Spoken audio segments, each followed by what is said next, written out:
dako biyang ming kalipay. Bisan pa na ay mga kakulian, na ay mga gagmay nga mga problema nga ma-encuentro nato. Pero God is good yun. Nagipadayon gihapon ta sa atong selebrasyon karon sa reunion. Okay. Ang kamugulangan nga anak ni Papa Ben, si Ima, uban, diri, uban sa Yambana, si Rex, diri.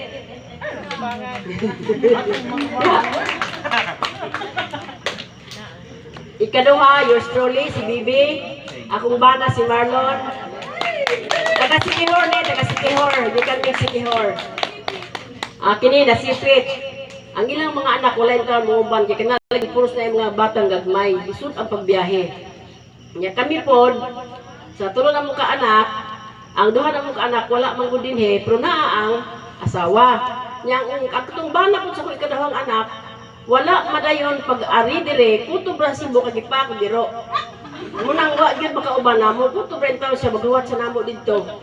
Nya akong bana niya, akong bana sa akong asawa sa akong eldest, si Ponpon.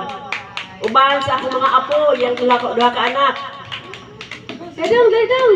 Si Zeke o si Joey. Ha? Okay. Plus akong youngest, pinakagamay.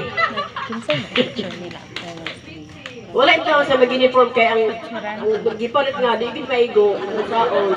Mga sira ito yung maglahi.